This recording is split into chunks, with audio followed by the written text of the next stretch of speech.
শ্ৰীমন্ত শঙ্কৰ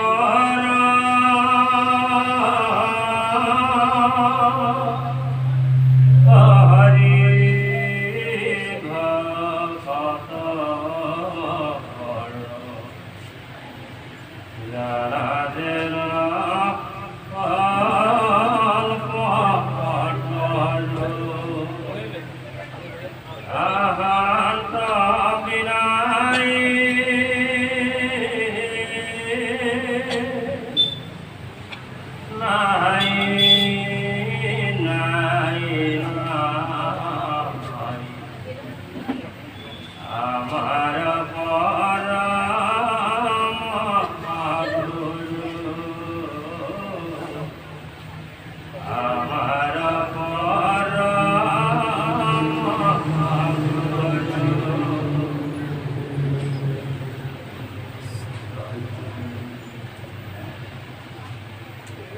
এতিয়া ভাগৱত প্ৰথম দ্বিতীয় স্কন্ধে শৰণ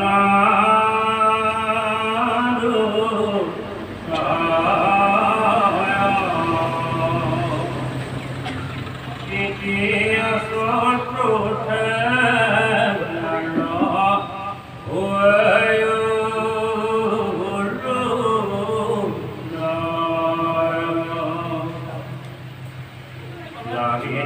পঞ্চম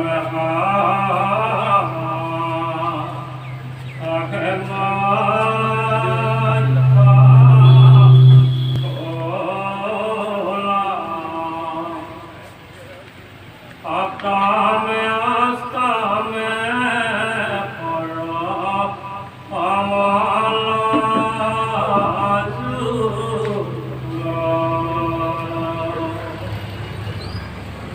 অন্তরে নমঃ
Shri Krishna Makodavaya Ananda Ananda Rupa Kumarang Govindaya Namo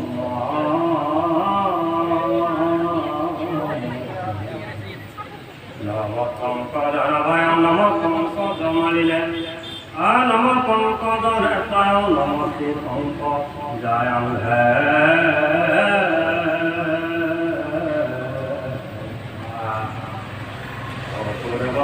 Krishna Kampasanamandanam Adavake Hridayannanda Krishna Bande Jagat Guru Hari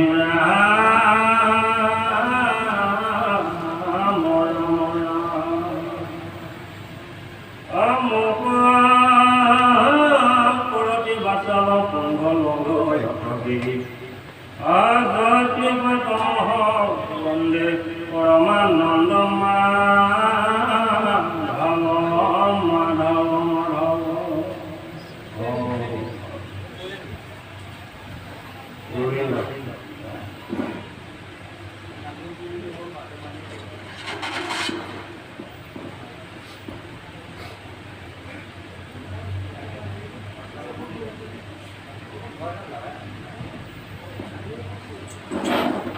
এতিয়া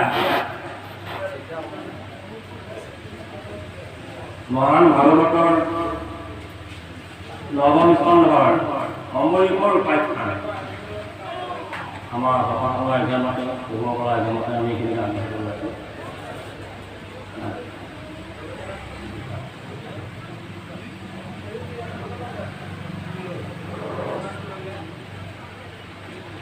অম্বৰীকৰ উপাখ্যান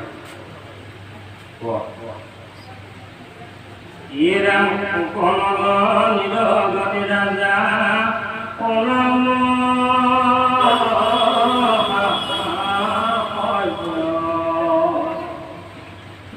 অন্নভাগৰ অম্বৰীক ভৈল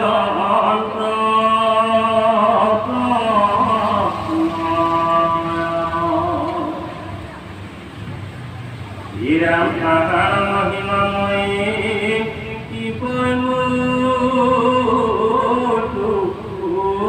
মাত্ৰ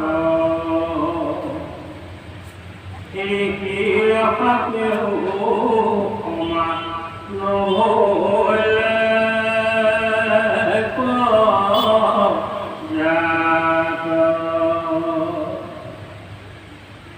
ইৰাম হেল কৰি ৰাজা পাছে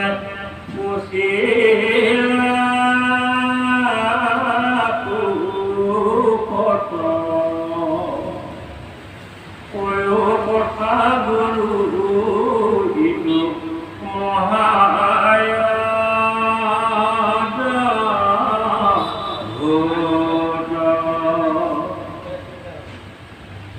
ইৰাম নোৱাৰিলা দেখি আপে কিছু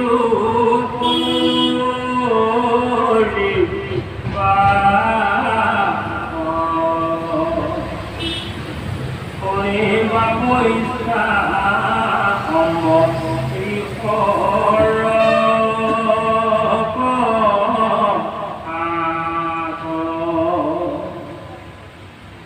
ৰাজাৰ বচন কৰি কোপে বুলি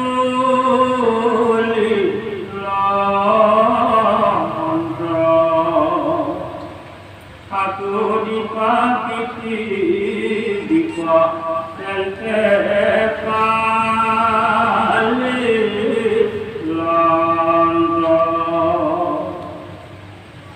ইৰাম চন্দ্ৰটো অধিক ৰাজা শ্ৰীমন্ত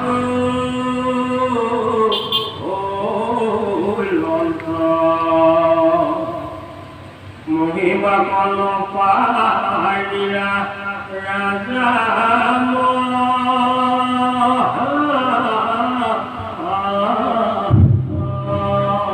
কৃষ্ণ জয় জগন্নাথ। ওম শান্তাকারং ভুজঙ্গ শয়ানং পদ্মনাভং সুরেশং বিশ্বধারং গগন সদৃশং মেঘ বর্ণং শুভাগমং লক্ষ্মীকান্ত কমলং যুগি ধ্যান গম্যং বন্দে বিষ্ণু ভবভয়হরং সর্বলোকৈকনাথ। আজি আমাৰ তুমৈ মহান ভাগৱত অনুষ্ঠানত সমবেত হোৱা সাধু গুৰু বৈষ্ণৱ ভকত ভকতনী যুৱক যুৱতী শিশু শিশুৰী সবাৰ চৰণলৈ আমাৰ অদম্য মাথা যিসকল সদাশয় লোকে আমাক আমন্ত্ৰণ কৰি আনি আপোনালোকৰ পাৱাৰ ধৰি লোৱা সুবিধাকণ দিলে সেইসকলক ঈশ্বৰে মংগল কৰক, মনৰ বাঞ্ছা পূৰ্ণ কৰক, আয়ুষৰ বিঘিনি শূন্য কৰক, ঐশ্বৰ্য বিভূতি প্ৰদান কৰক। আগলৈ এনেধৰণৰ মহান অনুষ্ঠান পাতি আমাৰ দৰে ভকতিৰ দৰিদ্ৰ লোকসকলক ভক্তি তত্ত্বৰ জ্যোতি জ্ঞান দিয়ক বুলি মই ভগৱানৰ ওচৰত প্ৰাৰ্থনা কৰোঁ। আৰু লগতে আজি নৱম স্কন্ধ অম্বৰীশ ৰজাৰ উপাখ্যান গংগাৰ পাৰৰ সুখদেৱে যেতিয়া পৰিচিত কৈ গ'লে অম্বৰীশ ৰজা ইমান গুণী জ্ঞানী সাধু মহন্ত ৰজা পণ্ডিত আছিল। মহামণি দুৰ্বাসা ঋষি আহি তেওঁক অভিশাপ দিলে। সেই অভিশাপতো তেওঁ বিষ্ণু নাম শুনি বৈকুণ্ঠৰ পৰা বিষ্ণু চক্ৰই আহি কেনেকৈ ৰজাক ৰক্ষণাবেক্ষণা দিলে, চিৰদিনৰ কাৰণে শান্তি দিলে এই কথাখিনি মই আজি তোমাৰ আগত কৈছোঁ। লগে লগে পৰীক্ষিত ৰজাই শুকদেৱক আহ্বান কৰিছে, গুৰুদেৱ মোক বুজাই দিয়কচোন।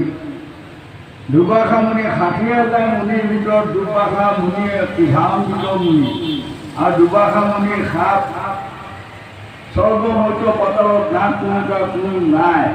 এনে স্বত্বত সেই দুৰ্বাসা মুনিৰ অভিশাপৰ পৰা অবৈধ ৰজাই কেনেকৈ মুক্তি পালে বা উদ্ধাৰ পালে, এইকণ কথা মোক অকণমান আপুনি বুজাই দিয়ক। তেতিয়া আজি শুকদেৱে গংগা পাৰত কৈছে, ধন্য ধন্য ৰজা পৰীক্ষিত, তোমাৰ যে মৃতকৰ সময়টো ইমান ধুনীয়া কথাবোৰ শুনা আগ্ৰহ আহিল, তাৰ কাৰণে তোমাক ধন্যবাদ দিছোঁ। আৰু গোটেই অম্বৰীশ ৰজাৰ কাহিনীটো আজি মই তোমাৰ আগত কৈ যাম। সেইকণ কথাকে আজি আপোনাসকলৰ মাজত আমি অধমে দুৱাষী ভাঙনি কৰি যাওঁ। জানিবা অজানিতে আমাৰ অধমৰ যদি কিবা আকৃষ্ট হয়, আটাইকণ আপোনাসকলে শুধৰাই ল'ব। মই সবাৰ চৰণতে প্ৰণিপাত জনালোঁ, হয়নে?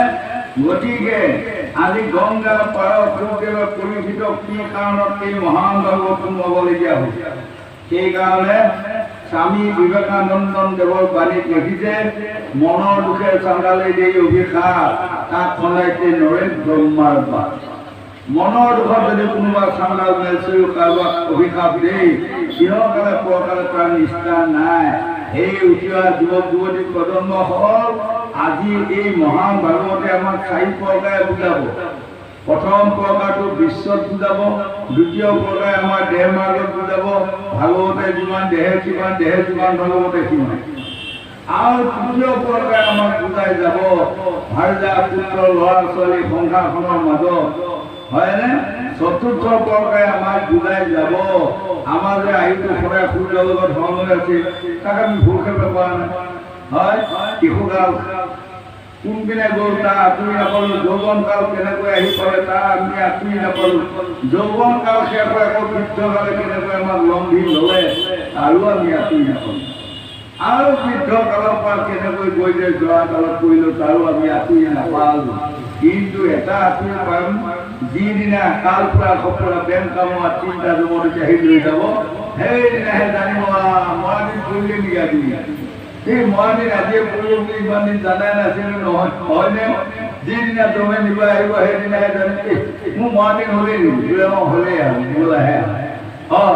গতিকে এই সকলো প্ৰকাৰে আমাৰ মহান ভাগৱতে বুজাই যাব।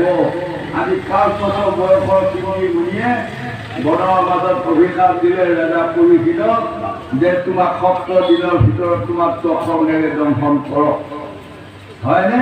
এৰিব পাৰিলে বাৰু? সেইকাৰণে গংগা পাৰত শুকদেৱে পৰীক্ষিতক কৈছে, ৰজা ৫ বছৰ বয়সৰ ল'ৰাহে তোমাক অভিশাপ দিছে, তুমি আকৌ মনতে ভাবি নল'বা সৰু ল'ৰাই অভিশাপ দিলে নালাগিবওতো পাৰে, নহ'বা তেনে ভাৱ নল'বা।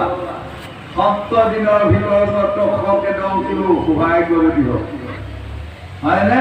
ব্যৰ্থ নহয়, মুনিৰ গছৰ নিশ্চয় ফলিব, অৱশ্যে লাগিব। ৰজা তুমি এতিয়া কাই মন বাইক এক কৰি একখন হোৱা, একখন লৈ যদি তুমি ভাগৱত শুনি যোৱা, তেনেহ'লে তুমি ৭ দিনৰ ভিতৰত তক্ষক ৰজাই তক্ষকনেৰে দংশন কৰিলেও তুমি মুক্তিপথ পাবা।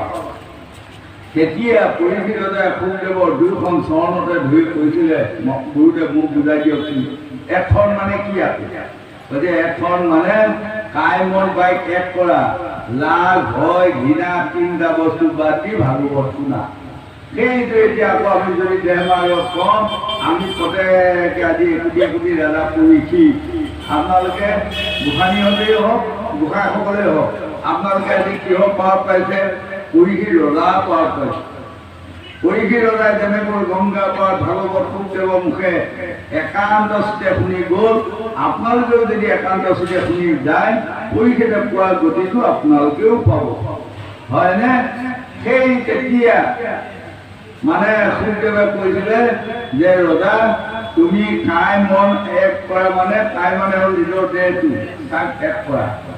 মন মানে হ'ল ইন্দ্ৰিয় বৰ্গ ৰিপু ধাতু যিমান আছে আমাৰ দেহত, সকলোৰে গুৰিয়াল বা কেপ্টেইনটোৰ নামে হ'ল মন, হয়নে? আকৌ বাইক মানে হ'ল জিভাখন। এই 3টা বস্তু সদায় এক কৰা। ভাগৱত শুনা, লাজ ভয় ঘৃণা লাজ নকৰিবা। ভাগৱতৰ পৰা কিছুমান এনেধৰণৰ কথা আহিব। আজি মই কথা কৈ যাওঁতেই হয়তো বাপেকে জীয়েকে শুনি লাজ পাব, শহুৱেকে বৈয়েকে শুনিলে লাজ পাব, মায়েকে পুতেকে শুনিলে লাজ পাব। হেৰা ৰজা তাকো তুমি আজি লাজ নকৰিবা। আৰু যদি তোমাৰ কোনোবাটো সন্দেহ হয় তুমি মোক প্ৰশ্ন কৰিবা, মই যথাযথ তাৰ প্ৰত্যুত্তৰ দি যাম, হয়নে? গতিকে সেইটো আমাক কৈছে আজি আপোনাসকলে যে ভাগৱত শুনিব বহিছে, আমি সকলোৱে লাজ ভয় ঘৃণা তিনিটা বস্তু আমি বাদ দিব লাগিব। ঘৃণা তাৰমানে জাতি ধৰ্ম বৰ্ণ নিৰ্বিশেষে আজি আমাৰ কুমৈ চাৰিআলি অনেক সম্প্ৰদায় অনেক জাতি মানুহ ইয়াত আহিছে।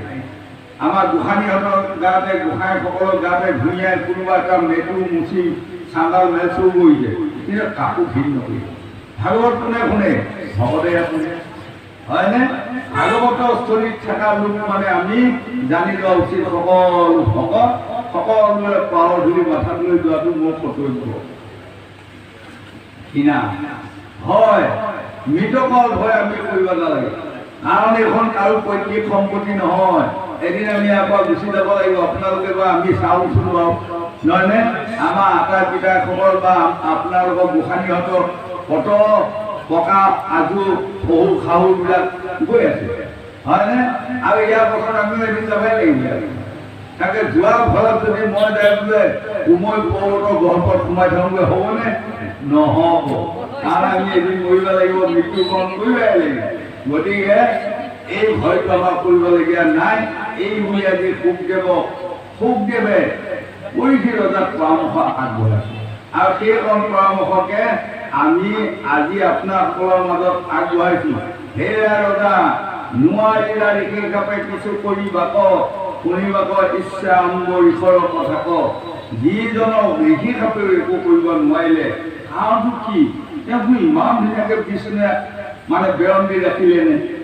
ঋষি কাপে একো কৰিব নোৱাৰিলে, এইকণ কথা মোক ভাঙি কওক গুৰুদেৱ। এই বুলি আজি পৰীক্ষিত ৰাজাই মানে সুখদেৱৰ ওচৰত আহ্বান কৰিছে। এইকণ কথাকে আজি আমাক কৈ যাব।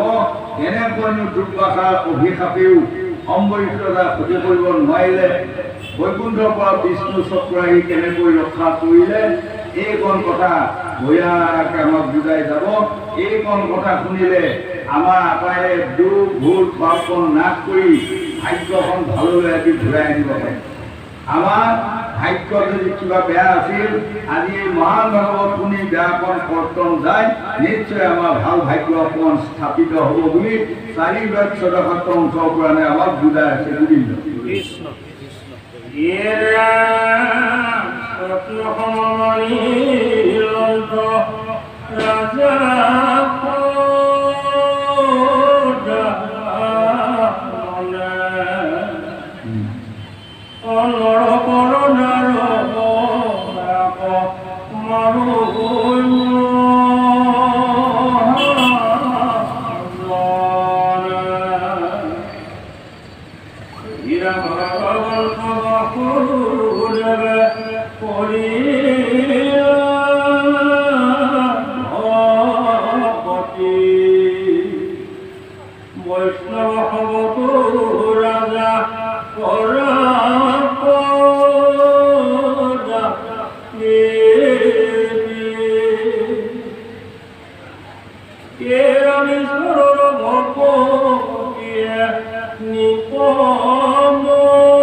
স্বপ্নসমূহ মানি লওঁত ৰাজা সদা মনে, নৰকৰ দ্বাৰক আকৌ মানুহ মহাজনে। আজি অম্বৰীশ ৰজা ইমান গুণী জ্ঞানী শিক্ষিত পণ্ডিত হৈ গ'ল, শেষত দেখিছে আমাৰ এইবোৰ নৰকৰ দ্বাৰ, এইবোৰ বিষয় বাসনা সুখ, হয়নে? চাৰিটামতে ল'ৰা চাৰিটামতে ছোৱালী হয় ছোৱালী একেদিনে নহয় জানো গোসাঁই গোসাঁনীসকল প্ৰথমে কি কৈছে আপোনালোকক কেঁচুৱাজনী বুলি ক'লে তাৰ কিছুমান দিনৰ পাছত কৈছে আমুক জীয়েক ছোৱালীজনীৰ নাম পালে তাৰ কিছুমান দিনৰ পাছত কি হ'ল আমুকৰ ঘৰত গাভৰুজনীৰ নাম পালে তাৰ কিছুমান দিনৰ পাছত আকৌ কি হ'ল আমুকৰ ঘৰত বিয়া দিয়াৰ লগে আমুকা বোৱাৰীৰ নাম পালে তাৰ পাছত যেতিয়া সতি সন্তান দুটা জন্ম হোৱাৰ লগে লগে মাকৰ নাম পালে নহয়নে আৰু যেতিয়া আকৌ ছোৱালীজনী বিয়া দিলে ল'ৰাটোলৈ ছোৱালী আনিলে শাহুৱেকৰ নাম পালে আকৌ যেতিয়া নাতি পুতি দুটা হ'ল তেতিয়া বোলে কি আইতা হয়নে তাৰ পাছত যেতিয়া একেবাৰে যোৱা সময় হৈ গ'ল তেতিয়া কি কৈছে আমুকা ঘৰ বুঢ়ীজনী তমুকা ঘৰ বুঢ়ীজনী এইখিনিতে এশ কথা মই আমাৰ যুৱকসকল বন্ধুসকলক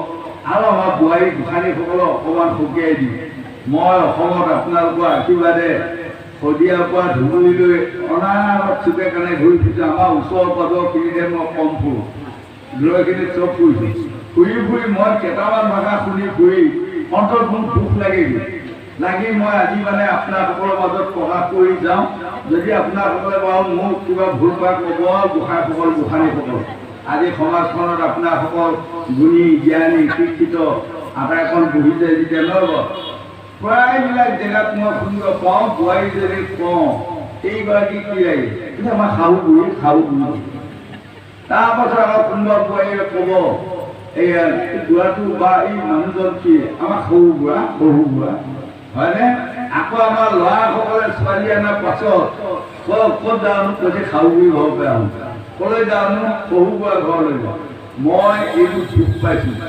সেইকাৰণে আজি এইবোৰ কথা হয়তো ইউটিউবতো দিম ইউটিউবতো আপোনালোকে পাব পাই মই ভাগৱতৰ জৰিয়তে অকণমান অনুৰোধ কৰোঁ মোৰ বাক্যটো ডেকা বন্ধুসকল বোৱাৰী গোসাঁনীসকলে মোৰ বাক্যটো অকণমান ৰাখিব আপোনালোকে যত্ন কৰিব মই অনুৰোধ কৰোঁ হয়নে শাহুৱেকক শাহু বুলি ক'ব নাপায় শাহু মা বুলি ক'ব শহুৱেকক সৰু বুঢ়া বুলি ক'ব নাপায় শহুৰ দেউতা বুলি ক'ব হয়নে আমাৰ ল'ৰাসকল আৰু বোৱাৰীসকল সকলোৱে মুখত প্ৰায়বিলাক মই শুনিহে আজি এই কথাটো আপোনালোকৰ মাজত দাঙি ধৰিছোঁ যাতে কোনোদিনে শাহু মাৰ ঠাইত শাহু কৰি নক'ব শহু দেউতাৰ ঠাইত শহু বুঢ়া নক'ব শুনিব ভাল নালাগেতো নহয়নে এতিয়া এদিন গৈ আমাৰ গৃহতে কেইজনমান ভকতৰ সৈতে চাহ খাই আছিল থাকি তেনেকুৱাতে আৰু এজন মানুহ আহিছে আহি পেলাই মানে মোৰ সৰু ল'ৰাটো কৈ যায় তহঁতৰ বুঢ়াটো আছে না আপুনি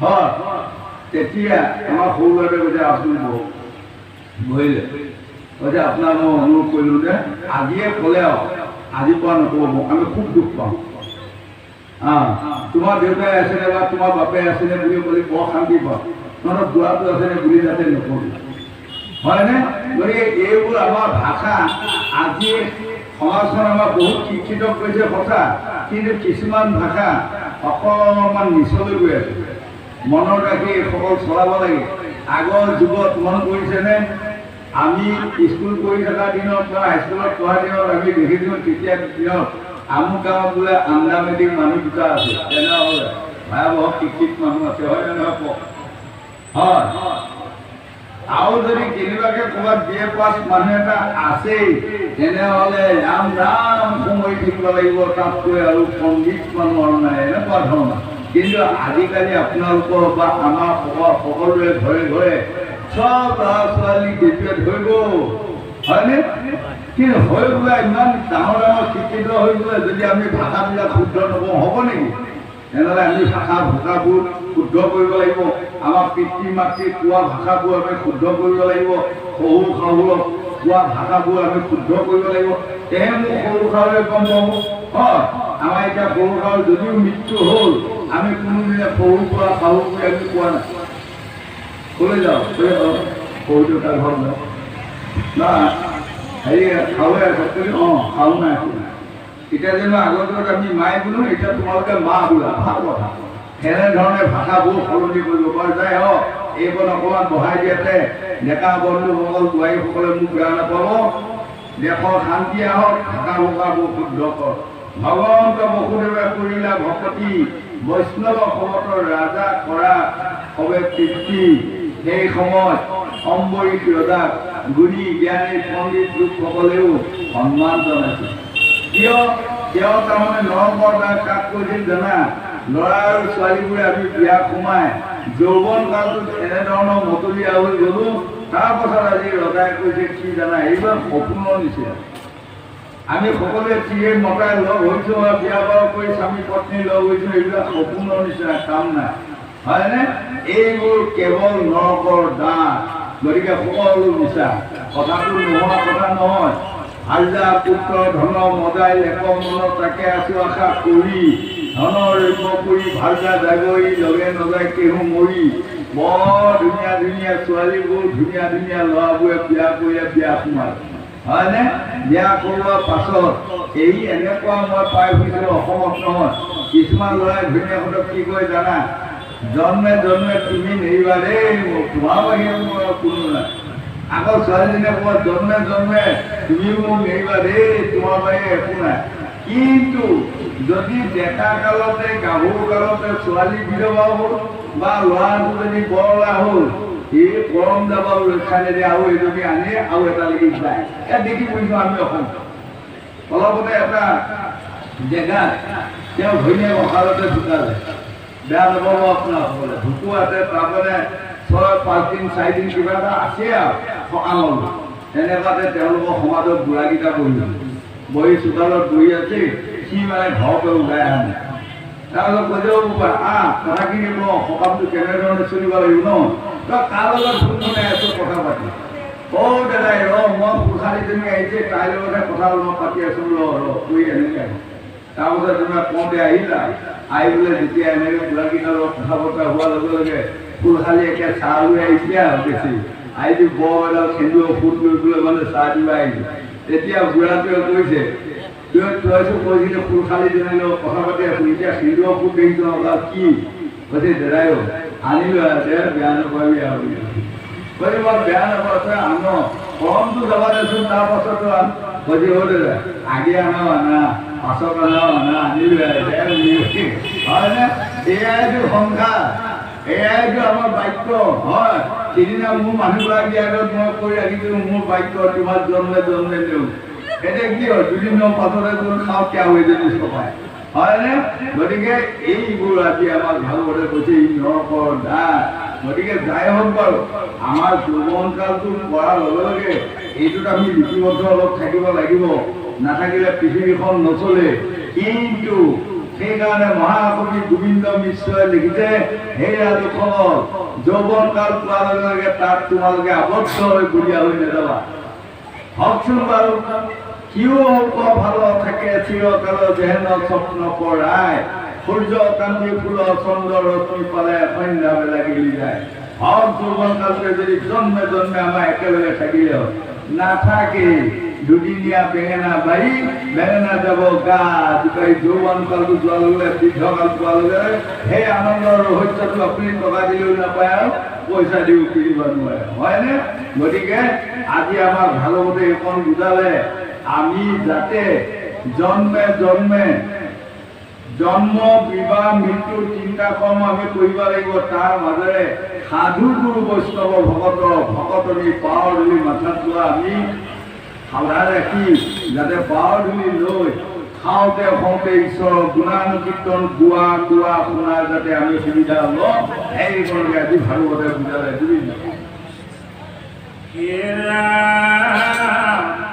কৃষ্ণ পাদ পদ্ম স্মৰণ কিশোৰৰ বনাইলা ঈশ্বৰৰ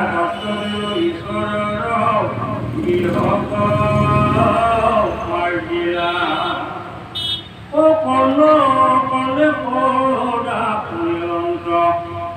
ভগৱান লীলা। ৰামচন্দ্ৰ নাম দেখি আছিল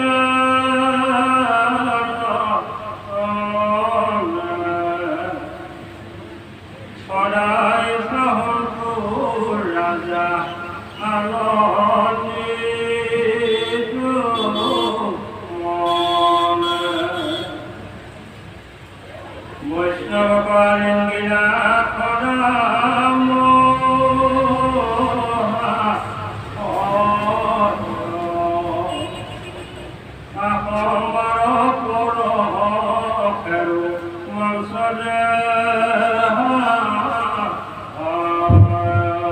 এতিয়া আজি আমাক মহাদেৱে বৰ ধুনীয়া কথা এটা বুজাই দিলে গংগা পাৰ পৰিশী ৰজাই শুকদেৱক সুধিছে গুৰুদেৱ আপুনি যে কৈ আছে বৈষ্ণৱ ভকত মহন্ত সাধু তেনেহ'লে আমাৰ এইসকল মানুহে এইসকলে পাৰিবগৈ জানো সেইটো হ'ব তেতিয়া কৈছে এই মানুহে সেই মানুহ হয়নে আমি শিশুকাল গ'ল যৌৱনকাল গ'ল বৃদ্ধকাল সোমোৱাবলৈ জানিব লাগিব আমাৰ ডেট গ'ল যেনেকৈ মন কৰিবচোন ক'ৰবাত এখন দলং বনালে ক'ৰবাত এখন কিবা ডাঙৰ ফেক্টৰী বনালে তাত বনাই লৈ পেলাই কোম্পানীবোৰে ডেট লিখি থৈ দিয়ে এইখন 2000 বছৰ ডেট বা 1000 বছৰ ডেট কিটা দিয়া হয়নে তেনেকৈ আমাৰো এই ডেটটো দলংখন বা কোম্পানীটো বনাই পেলাই ভগৱানে ইয়াত ডেটটো দি থৈছে কিমান জানে 60 বছৰ ডেট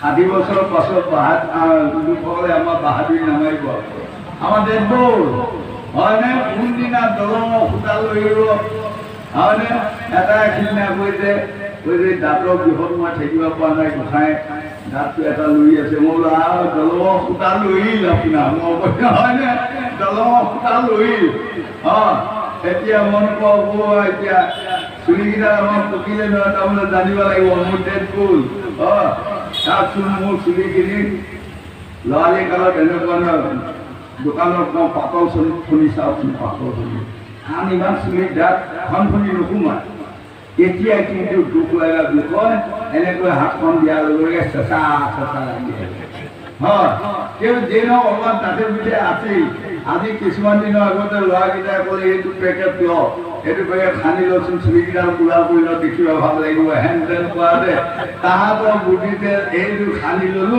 লোৱাতে চুলি ক'ৰবাত জীয়াকে শুই গৈছোঁ হয়নে এতিয়া মন কৰিব গতিকে আমাৰ ডেট যোৱা এই যোৱা বছৰ নহয় হৈছে কিছুদিনৰ আগত এটা জেগাত ভাগৱত গাই আহি তাৰপাছত আৰু মানে আৰু নামঘৰ এটা মুখতে ভাদমহীয়া তিনিআলিটোতে ৰৈছোঁ ৰৈ পেলাই তিনিটা যামগৈ ভাদমহীয়া আকৌ আমাৰ গোসাঁনীসকলে নামঘৰত নাম ধৰি নহয় তেনেকুৱাতে নামঘৰীয়া দল এটা ওলাই আহিছে নাম গাইবলৈ দল এটা ওলাই আহিছে আৰু ইখনৰ পৰা আমাৰ গোসাঁনী এগৰাকী গৈছে যোৱাৰ লগে লগে মানে সেই নামঘৰখন ওলাই অহা গোসাঁনীসকলে কৈছে সেই বাইদেউ আপুনি কিয় নামঘৰ কাৰণে আপুনি নামখন ধৰি ভাল লগা নাই আপুনি আহিব লাগে নহয় হেন তেন বুলি কৈছে তেতিয়া আকৌ গোসাঁনীগৰাকীয়ে কৈছে কি ইও দেহি আহিবি যা নামঘৰত আহিবি যা আমাৰ সেইডাল ইফুলীয়া হোৱা নাই সিফুলীয়া হোৱা নাই বুলি কৈছে তেতিয়া মই ইপিনে যদিও মুখখন আছে কাণখন ধুমাধুম দিছোঁ কোন মানুহ ইফুলীয়া হোৱা নাই সিফুলীয়া হোৱা নাই তাৰপিছত বুজি পোৱা গ'ল তেওঁ গিৰিয়েকটো তাৰমানে কিবা ৰোগ ব্যাধি আপায়মংগল হৈ মানে বিচনাত আছে তাকে কৈছে ইও দেই নামত আহিবি যা আমাৰ সেইডাল ইফলীয়া হোৱা নাই সিফলীয়া হোৱা নাই দেখিলি এতিয়া ইফলীয়া হোৱা নাই সিফলীয়া হোৱা নাই এতিয়া সেইডাল হয় গাভৰু কালতে সেইটোক নাপাই পেলাই পাগলী হৈ ফুৰিছিলি এতিয়া শুনগৈ সেইডাল চাওঁগৈ পৰাটো মই গম দিছোঁ মতা নাই তেনেকুৱাতে যেনিবা আকৌ এইগৰাকীয়ে কৈছে ৰ'বচোন বাইদেউ আপোনালোকে বাৰু নামঘৰ গাঁৱতে কথা এটা কৈ আছে আহিম বাৰু কালি পৰহিচোন আপোনালোকৰ চাওঁতে চুলিবিলাক বৰ বগা বগা পকামূৰীয়া দিছিলোঁ আজিতো চবৰে মিচমিচিয়া পুৰা আকাৰ বুলি কৈছিল কোৱাৰ লগে লগে এগৰাকীয়ে কৈছে ই দেহিটো বুজি পোৱা নাই ইও দেই ঘৰতে গুৰুত্ব বস্তু এটা উলিয়াই ঘৰতে গুৰুত্ব বস্তু এটা উলিয়াইছে সেইটো আনি পেলাই সানি লৈ গৈছিল দেহি মিচমিচিয়া পুৰা মই এতিয়া সেইটো আনি খালি লোৱাতে মিচমিচিয়া পোলা হোৱাতে মোৰ মানুহজনে ইমান মোৰ মৰম কৰা হৈছে নহয় দেই তয়ো খানি লৈছোঁ তোৰ মানুহজনে খুব মৰম কৰা হ'ব দেই কথাটো শুনিলে নামটো কিনো সঠিক কৰতে তাৰমানে আনিব পাহাৰৰ ভয় হ'ব দে যাওক গৈ যাওক ঘৰতে যাওক গৈ যাওক ঘৰতে তাৰমানে ঘৰতে কৈ আহি আছে মানুহগৰাকীয়ে পাহৰি কৈছে বেছি হয়নে এদিনীয়াকৈ শুনা নাম গডৰেজ তাৰপিছত ঘৰত আহি খাই বৈ লৈ পেলাই মানে কৈছে সিপিনে আকৌ গডৰেজৰ দোকান এখন দিয়ে আমাৰ মৰিগাঁৱত বৰ ডাঙৰ দোকান ল'ৰাটো 2টা বাজিল যাত্ৰা পাত্ৰা নাই হোৱা সিমানে চিন্তা কৰি বহি আছে এই মানুহগৰাকীয়েও মানে গৈ আছে যাওঁতে মানে পইচাকেইটাও হিচাপ কৰি যায় আকৌ ক'লে গডৰেজ আকৌ কৈ যায় অলপ পাছত কৈ যায় গডৰেজ গডৰেজ কৈ গ'ল তাৰপিছত মানে ক'লে উপায় যোৱানে গডৰেজ আছে এতিয়া ধুমু খাই উঠিছে 2টা বজালৈ যাত্ৰা হোৱা নাই যদি এই সময়ত এটা বেছি পাৰিলেও কামত আহিব কৈ আছে আহক আহক এইটো চাওক এইটো 9,000 ইয়া চুৰ ভৰিব নাই এইটো 12,000 এইটো 3,000 এইটো 4,000 এইটো 5,000 গৈ আছে দেখাই গৈ আছে একেবাৰে শেষ হ'লগৈ নহয় তেতিয়া মানুহগৰাকীয়ে কৈছে বোপাই মই বাৰু বুজি পাইছোঁ এতিয়া মই চুলিত কেনেকৈ খান্দিম তেতিয়া এই বুঢ়া কোপালে হাত দিছোঁ চুলিত আমাক গডৰেজ লাগে মই ভাবোঁ আলমাৰি গডৰেজ লাগে বুলি মানে মই ভাবিছোঁ চুলিত খানাই গডৰেজ লাগে আপুনি মানে ইয়াতে ক'বগৈ চুলিত খানাই গডৰেজৰ পেকেট এটা দিয়ক বুলি ক'ব সেইবাৰ আকৌ তেতিয়া সেইখিনি পৰা ৰাখি কৰিলে গডৰেজৰ পেকেট হয় গৈ যেনিবা আনি বঢ়িয়াকৈ আনিলে আৰু কথা হয় এতিয়া এইবোৰ আমাক আজি ভাগৱতে ক'লে এইবোৰ পৰ বস্তু সম্পত্তি লৈ আমি বাহাদুৰি কৰি আছোঁ কাণকেইখনো পৰ 2 বছৰ কম শুনা হ'ব চৌকেইটা পৰ এতিয়া চশমা লগা হ'লেই হয়নে গতিকে সেই লোকসকল পৰৰ সম্পত্তি কিছুমান লৈ পেলাই আমি বাহাদুৰি টেম্পাৰ গৌৰৱ কৰি থাকি জীৱনটো বৰবাদ কৰাৰ প্ৰশ্ন নাই আমি দুদিনীয়া বেঙেনা বাৰী বেঙেনা যাব গা জোকাৰি এই সোপাটো যাবই হয় গতিকে আমি সাধুগুৰু বৈষ্ণৱৰ সংগ ল'ব লাগে ভাগৱতৰ সংগ ল'ব লাগে লৈ যদি আমি ঈশ্বৰৰ নাম গোৱা কোৱা শুনা সুবিধা লওঁ তেনেহ'লে আমি নিশ্চয় আত্মা বুজি দিব পাৰিম ভাগৱতে আমাক বুজাই আছে গোবিন্দ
কথা গংগা পাৰৰ খুবদেৱে পৰিচিত আগতে কৈ আছেই তাৰমানে আমাৰ এইবোৰ সদায় আমি কামত জানিব লাগিব গোসাঁইসকল গোসাঁনীসকল হয়নে তাৰমানে আমাৰ কামকেইখনত কি কৰিছে কি কামত লগাবা ভৰিৰ কথা শুনা কামত লগোৱা সৰুৰ পৰা যদি ৰিণি ভাগৱতৰ সুৰ এটা আহি আপুনি কামখন বগাই দিব সেয়া শুনিলেও আমাৰ পূৰ্ণ সঞ্চয় হ'ব বা পাপ নাহ'ব চকুকেইটাই সাধু গুৰু বৈষ্ণৱ যাতে আমি মুখকেইখন পাপকেইখন আমাৰ চকুকেইটাই লক্ষ্য কৰিব পৰা যায় তেনেহ'লে আমাৰ চকুকেইটা কামত আহিব কাণকেইখনে যদি হৰিনাম হৰিকীৰ্তন শুনাৰ অভ্যাস কৰা যায় কাণৰ কাম আহিল নাককেইটাই আমাক কৈছে তুলসীৰ গোন্ধ যদি আমি ল'ব পৰা যায় তেনেহ'লে নাককেইটা কামত আহিব হয়নে হাতকেইখনে যদি আমি কোনোবা চাৰিজনে ধৰি হৰিনাম হৰিকীৰ্তন গাই আছে তাতে মই বেছি নাজানিলেও যায় যদি এনেকৈ কৰিছোঁ তেনেহ'লে হাতকেইখনৰ কামত আহিবই হাতত শ্ৰী গোবিন্দ দানয়দী প্ৰতি সপ্তদ্বীপে জগন্নাথ কৰিব সতী আমাৰ লোনডালে প্ৰতি ভগৱন্ত জগন্নাথ নাম লৈ বিৰাজমান হৈ আছে এই আমাৰ হাতকেইখন কিহৰ কাৰণে দিয়ে আমাক দান কৰিবৰ কাৰণে দান মানে কি ধন টকা পইচা দান নহয় প্ৰণামৰ দান আমি যাকেই দেখিম তাকেই যাতে ভগৱতী সবাকো যাতে মোৰ হাতকেইখন হাত যোৰা আমি সৰুকালৰ পৰা অভ্যাস পাব লাগে ল'ৰা ছোৱালীসকলে অভ্যাস হ'লে কি হয় জানে আপোনাক দেখাৰ লগে লগে হাতকেইখন মই মনতে ভাবিব নালাগে আপুনি আহিব অভ্যাস হয় ঠিক তেনেকৈ আমাক যে জিভাখন কেৱল যে জিভাখন আমি ধুনীয়া ধুনীয়া ঘিউ মৌ শ'ল মাছ বিলাহী বিলাহী খাই থকা জুতিটো লৈ থাকিব লাগে সেইটো নহয় এই জিভাখনৰ সৈতে আপোনালোকে নাম কোমল কৰাটো অভ্যাস কৰি যাওক তেনেহ'লে জিভাখনৰ কাম আহিব হয়নে ভগৱান মাধৱদেৱে লিখিছে নহয় নকৰিলো ফিৰে মাধৱ অক নমস্কাৰ ইটো মাথা গোট মূৰ ভৈলা মহাভাৰ যদি মোৰ মাথাটোৱে কাকো সেৱা কৰি নাপালে তেনেহ'লে শেষ বিচনাত পৰা দিনা মই মাথাটো ধিচকাই দিব লাগিব মই এইডাল মাথা ইমান দিন যে ভালবোৰ ফুৰিও খাব নাই কোনো সাধু গুৰু বৈষ্ণৱ ভকত ভকতনী চৰত মই মূৰটো ধোৱাব নাজানিম এনেই গ'ল হয় জিভা গোট থাকোঁতে নলয়গুৰু ৰামৰ নাম দাদুৰীয় জীৱা যেন ভৈলা কোনো কাম আমাৰ এই ভাগৱতখন 3টা ভাষাত লিপিবদ্ধ আপোনাসকলে সকলোৱে বুজিব উঠোৱা যুৱক যুৱতী প্ৰজন্মসকল ভাগৱতৰ 3টা ভাষা সোমাই আছে এটা হ'ল সংস্কৃত এটা হ'ল বজ্ৰালী এটা হ'ল অসমীয়া 3টা মিছলৈ ভাগৱতখন চলি আছে গতিকে দাদুৰীয় জীৱা যেন ভৈলা কোনো কাম দাদুৰী শব্দটো মানে বজ্ৰালী ভাষা আৰু তাৰ যদি অসমীয়াত আমি অনুবাদ কৰোঁ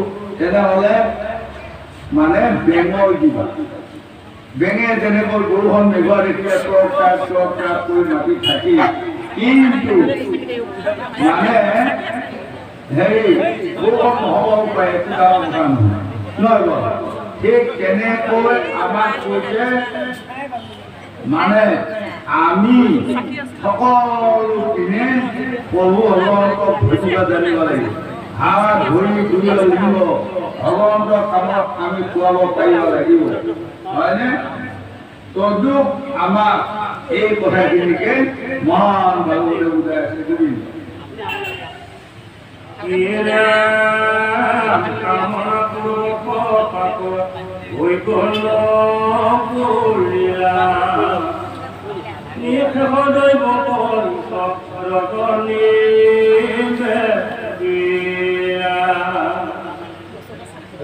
যেন মতে বৈষ্ণৱ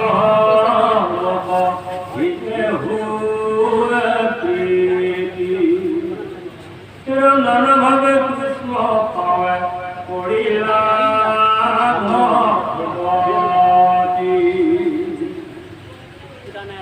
নমস্তে পাৰক ঈশ্বৰক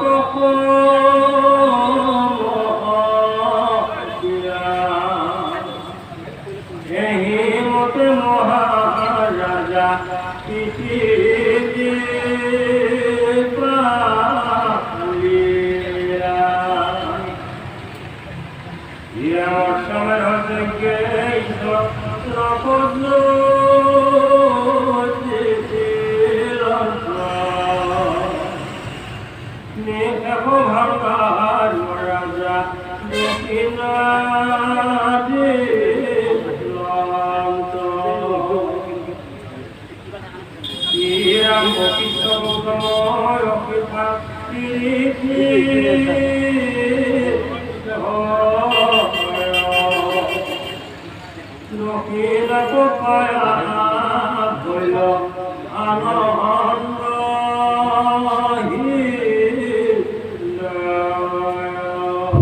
এতিয়া আমাক এইখিনি ক'লে চকু কাম হ'ল কেৱল ৰূপ ৰূপ লগ গন্ধ স্পৰ্শ শব্দ আমাৰ চকুৱে বিচাৰে ৰূপ নাকে বিচাৰে গোন্ধ কাণে বিচাৰে শব্দ জিভাই বিচাৰে ৰস ছালে বিচাৰে স্পৰ্শ এই 5টাকে তামত্ব বুলি কোৱা হয়নে সেইকেইটা কিন্তু আমাৰ মায়া এই মায়া থাকিবই লাগিব তাৰ মাজৰে সৈতে আমি হৰি সেৱাত আমি তাক লগাব জানিব লাগিব যেনেকৈ আমাৰ নাককেইটাই আমাক কৈছে তুলসী ঘাম লোৱা অভ্যাস কৰা তুলসী ক'ৰ পৰা হ'ল প্ৰথম সত্য যুগত তেওঁ এগৰাকী কোন আছিল জানে বৃন্দা সতী আছিল ইমান সতীত্ব বৃন্দা সতী আৰু যেতিয়া সংসাৰ সুৰে শিৱৰ ওচৰলৈ গ'ল গৈ শংকাসুৰে শিৱৰ ওচৰত গৈ মানে ভকতি কৰি কৈছে আপুনি মোক শিষ্য বুলি লৈ সকলোৱে আপুনি মোক শিক্ষা বিদ্যা দিব লাগিব। তেতিয়া শিৱৰ ওচৰতে সকলো শিক্ষা বিদ্যা লৈ পানীৰ তলত গৈ তেওঁ তপস্যা কৰা কিমান দিন পানীৰ তলত থাকি তপস্যা কৰিব পাৰে শিৱৰ পৰা এইটো বৰদান লৈ যেতিয়া পূৰ্ণাংগ হ'ল সেইখিনিতে তেওঁৰ নাম আকৌ এটা বেলেগেই দেই জলন্ধৰ মহান পুলিচ জলন্ধৰ এই যে তেওঁ জলৰ তলত থাকিও মানে তপস্যা কৰি থাকিব পাৰে গতিকে তেওঁৰ নাম এটা জলন্ধৰ হ'ল। আৰু এতিয়া যে আমাৰ শংখবোৰ সেই শংখাসুৰে এতিয়া শংখ হৈছে হয়নে? আকৌ এতিয়া এই যে তুলসী পাত আমি দিওঁ এই তুলসী পাতে বৃন্দাবতী হৈ আছে কেনেকৈ হৈ আছে। তাৰপাছত তেওঁ শিৱৰ ওচৰলৈ গ'ল সেই জলন্ধৰ স্বৰ্গ মৎস্য পাতাল কৰা ক্ষমতা সকলো লৈ পেলাই শিৱৰ ওচৰত গ'লে আৰু শিৱৰ ওচৰত গৈ সেৱা কৰাৰ লগে লগে পাৰ্বতীয়ে কিবা কিবি খোৱা আনি দিলে। আনাৰ লগে লগে চাই মানে পাৰ্বতীৰ ৰূপ যৌৱনটো দেখি এই জলন্ধৰ খুব বঢ়িয়া হ'ল আৰু দৈত্য স্বভাৱ যে আছিল। এতিয়া আমাৰো লোকসকলৰ মনত স্বভাৱ আমাৰ দুটা, এটা হ'ল দেৱতাৰ স্বভাৱ, এটা হ'ল দৈত্যৰ স্বভাৱ। এই দেৱতাৰ স্বভাৱটো আমাৰ সোঁফালে থাকে, দৈত্যৰ স্বভাৱটো বাওঁফালে। আৰু যিসকলে দৈত্যৰ স্বভাৱটো আগত দি থৈছে তেওঁ নাৰী দেখাৰ লগে লগে তেওঁ ব্যাকুল হ'ল ৰেহাই নাই, সেইটো দৈত্যৰ স্বভাৱ হয়নে? আকৌ ভকতি মানে যিসকলৰ দেৱতাৰ স্বভাৱ আছেই নাৰীসকলক দেখাৰ লগে লগে হাতলৈ আহিব এইখন মাতৃ, কাৰণ মোৰ মাতৃ গৰ্ভত এইবাৰ জন্ম হ'লো গতিকে মোক মাকে তন খুৱাই ডাঙৰ দীঘল কৰিব। অহা জন্ম যদি আমাৰ এই গোসাঁনী গৰ্ভত জন্ম লওঁ আপুনি কিবা মোক তন নোখোৱাব? খোৱাবাই। গতিকে এইসকল মাতৃ জাতি আমি সেই দেৱতাৰ ভাৱটো সৈতে চাব লাগিব।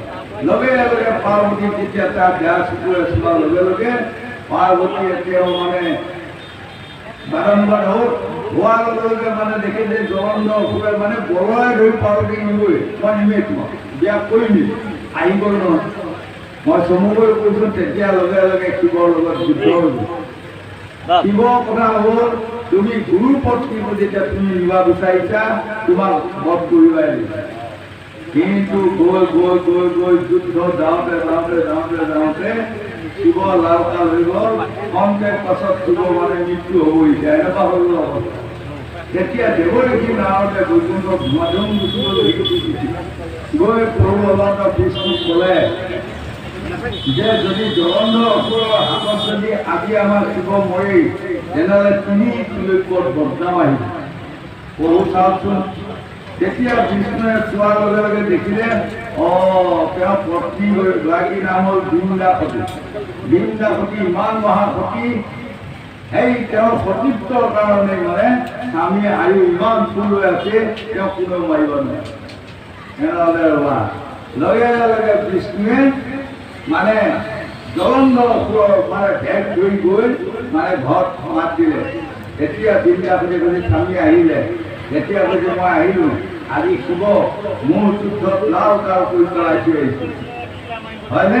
নিজৰ স্বামী বুলি তেওঁ শুশ্ৰূষা কৰি আৰু তেতিয়া এই ভেকচনকাৰী শিৱৰ বিষ্ণুৱে কৈছে মই তোমাক কি জানা যুদ্ধ কৰি যাওঁতে তোমাৰ ৰূপটো মোৰ মনত আহিল গতিকে তোমাক মই অলপমান প্ৰেম লীলা কৰি তোমাক শান্তি দি মোৰো শান্তি লৈ যায় এইবাৰ শিৱক একেবাৰে মাৰি পেলাবি।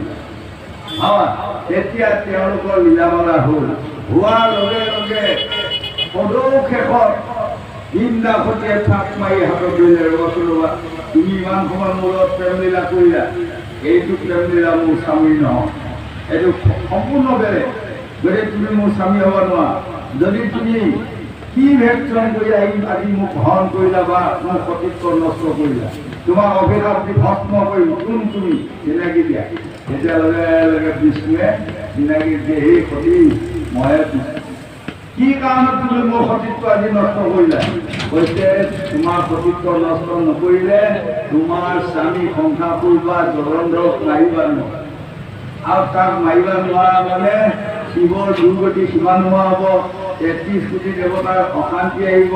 পৃথিৱীত স্বৰ্গ মৰ্ত্য পাতালত উজৰ সাৰিব গতিকে তোমাৰ স্বামীক মাৰিবৰ কাৰণে মই আজি তোমাক ঘৰত গৈ ল'বা তোমাৰ সতীত্বটো তেতিয়া কান্দি কান্দি দিনটা সতীয়ে কৈছে মই তিনি তুলকত মোৰ সতীত্ব যেতিয়া আজি তুমি নষ্ট কৰিলা তোমাক অভিশাপ দিলোঁ কলিত তুমি অৱতাৰ ল'ব নোৱাৰিবা শাল মূৰ্তি হৈ তুমি থাকিব লাগিব দেশে বিদেশে আৰু তেতিয়া বিষ্ণু তেওঁক মানে খাপ দিলে ময়ো তেনেহ'লে তোমাক খাপ দিলোঁ তুমি কলিত তুলসীক জন্ম ল'বা তোমাৰ পাপেৰে সৈতে নুপুজিলে ময়ো সন্তুষ্ট নহওঁ এই খাপা খাপি হ'ল তাৰপাছত সতীয়ে গৈ সাগৰ পাৰত মানে স্বামীক খুমন কৰি মৃত্যুবৰণ হয়নে সেয়াই হ'ল তুলসী গতিকে আজি আমাক দেখুৱাইছে নাক দুটা তুলসী যদি আমি ধান নলওঁ তেনেহ'লে এই নাক এনেই ভাল কৰি ফুৰা হ'ব হাতেৰে যদি সাধুগুৰু বৈষ্ণৱৰ চৰণ সেৱা নকৰোঁ তেনেহ'লে হাতকেইটা আমাক মানে অপব্যৱহাৰ কৰা হ'ব তেনেকৈ হাত ভৰি গুৰিয়ল লিংগ আমি সকলোৱে কামত লগাব জানিলে তেনেহ'লে ডাকৰ বচনত কৈছে ঔ সিজিব সাধু দেখা নহ'ব আপুনি বিয়া কৰক আপুনি ল'ৰা ছোৱালীক তোলক হয়নে আৰু যে পুত্ৰ ল'ৰা ছোৱালী সংসাৰখনত মৰম চেনেহ আদৰ কৰি সিহঁতকো শান্তিৰে চলাওক দেশৰ গুৰু বৈষ্ণৱ সাধুসকলকো প্ৰণাম জনাই সেইসকলৰ লগতো সমিলমিলভাৱে চলি যাওক ঈশ্বৰৰ নাম লৈ সদৌ শেষত আপুনি প্ৰাণ এৰি গুচি যাওক সিহঁতসকলে প্ৰকাৰে শান্তি পাব তুমি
আমাক দেখুৱাইছে সৰস্বতী গংগা পাৰত তেওঁ মানে যজ্ঞ পাতিব এয়া যজ্ঞ হ'ল একাদশী দ্বাদশী যজ্ঞ ব্ৰত পালন আৰু কৰি তেওঁ ধন ধাম ঐশ্বৰ্য বিহুতি সম্পত্তি আছে গতিকে দুখীয়াসকলক কাপোৰ কিনিব নোৱাৰাসকলক বস্ত্ৰ দান কৰি আছে কোনোবাই খোৱা বোৱা দুখ পায় তাক ধান টকা পইচা দান কৰি আছে কাৰোবাক সোণৰ মুদ্ৰা দান কৰি আছে তেওঁ একেবাৰে দান কৰি অম্বৰীশ্বৰে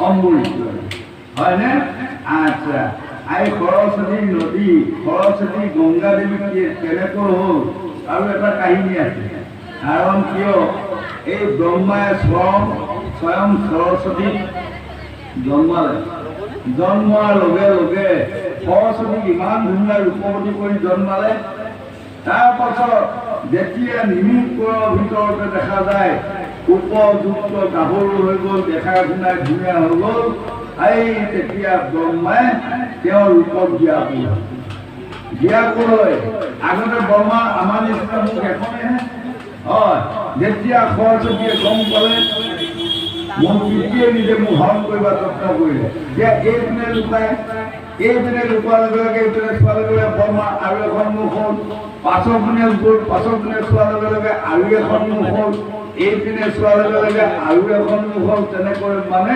5খন মান মুখ হ'ল হয় আৰু তেতিয়া সৰস্বতী মই মুঠতে কৈছোঁ হৰণ কৰিলোঁ এই তেতিয়া ব্ৰহ্মাৰ পুত্ৰ মৰিষি ঋষিৰ পুত্ৰ